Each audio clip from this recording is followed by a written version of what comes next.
ক্ষমতা পেয়েছেন এখনো 2 দিন হয়েছে। এই 2 দিনের মাথায় মনে করছেন সারা দেশই আপনাদের দখলে।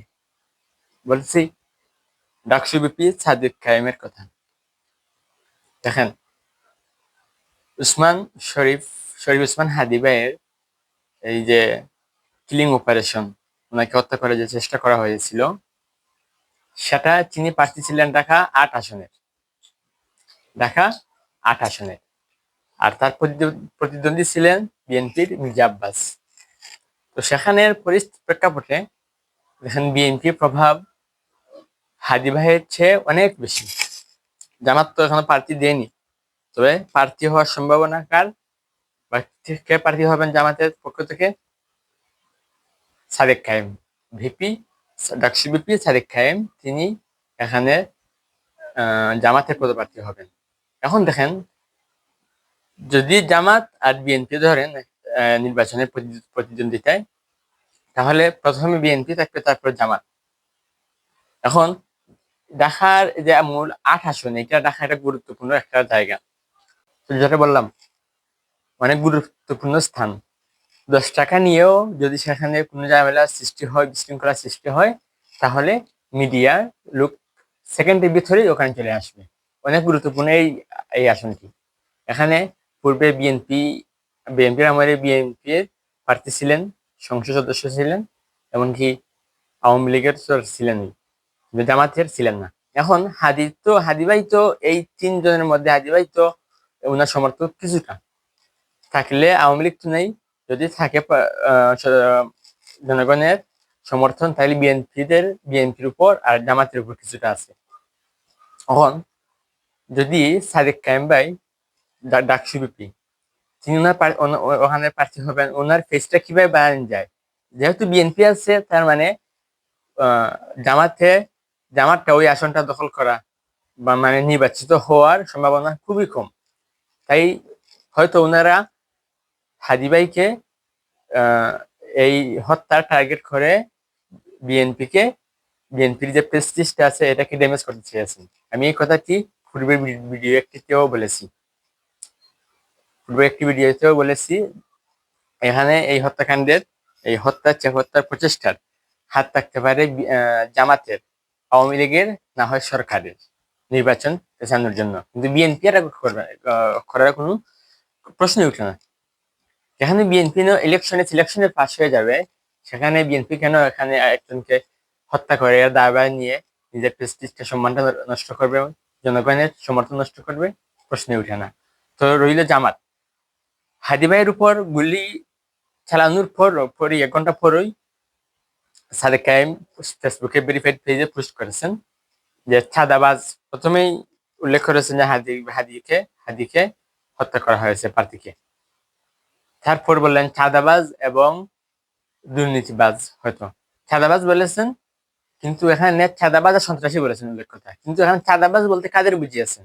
এখন 1 ঘন্টা হয় নাই, ওনাকে মেডিকেল নেওয়া হয়েছে, কোন তথ্য জানা যায়নি।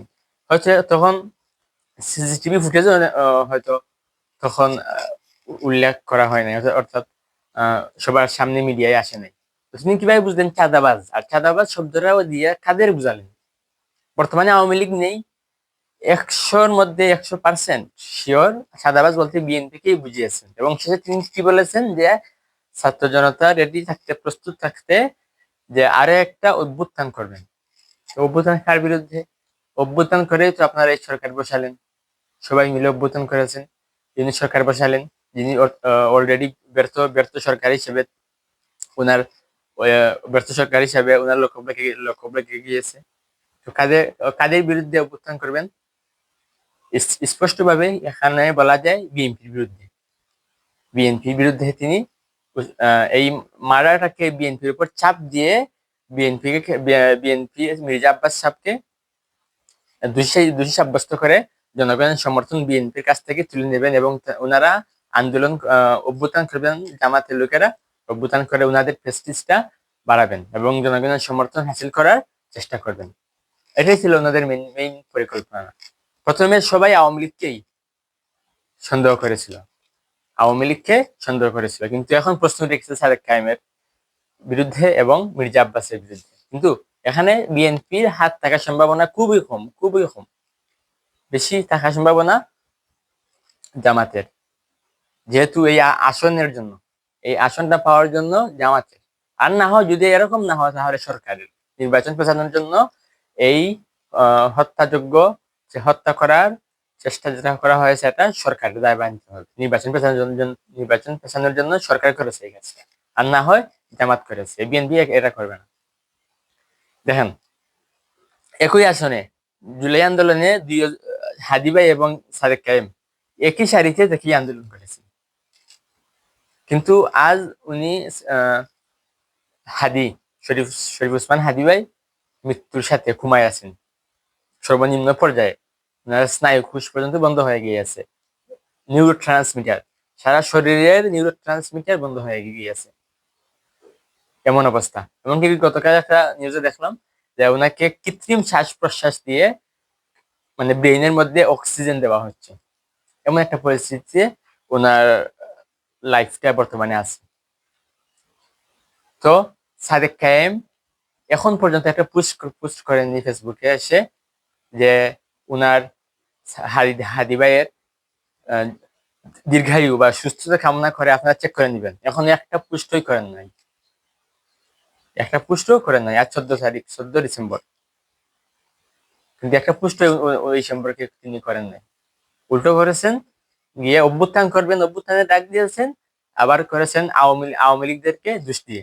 এখন আবার করতেছেন কাল রাত থেকে বিএনপি রেজভী সাহেবকে নিয়ে। কারণ বিএনপি রেজভী সাহেব বলেছিলেন যে পুলিশ কমিশনার, সেখানকার পুলিশ কমিশনার বলেছেন যে এই হত্যাকাণ্ডে জামাতেরও একজনের হাত রয়েছে। এটা বল নাই, সাদেক কায়েম নিজে থেকেই ধরে নিয়েছেন যে উনাকে টার্গেট করা হয়েছে। তিনি উনার পুষ্টে নিজেই বলতেছেন যে আমার উপর দায়ভার কেন দেওয়া হচ্ছে। তো সব মূল বিষয় ঘুরাইলে দুইটি কথা পাওয়া যায়। একটি কথা আমি পূর্বের ভিডিওতেও বলেছি যে হয়তো সরকার কর্তৃক এটা নির্বাচন পেছানোর তারা নির্বাচন পেছানোর জন্য একটা ইস্যু। আর এখন বলতেছি যে বিএনপি কে হেনস্থা করে, বিএনপির সমর্থন নষ্ট করে জামাত ওই আসনটায় নির্বাচিত হওয়ার দান্দা, অর্থাৎ সাদেক কায়েম ওই আসনটায় ওই আসন থেকে সংসদে যাওয়ার চিন্তা। এই কারণ আজকে ভিডিওর মূল উদ্দেশ্য হলো এটা। আর যদি উনার সহানুভূতি থাকতো সাদেক কায়েমের হাদির উপর, সহানুভূতি থাকতো হাদি ভাইয়ের উপর, তাহলে নিশ্চয়ই একটা না একটা পোস্ট করতেন উনার দীর্ঘ কামনা করে বা সুস্বাস্থ্য কামনা করে একটা পোস্ট করতেন। কিন্তু এখন একটা পোস্টই করেন নাই, উল্টা উনার মধ্যে এবং বিএনপির মধ্যে ঝগড়া লেগে গেছে, এরকম অবস্থা। তো যাই হোক, এই ছিল ভিডিওটা। তো ভালো থাকুন সবাই, আসসালামু আলাইকুম।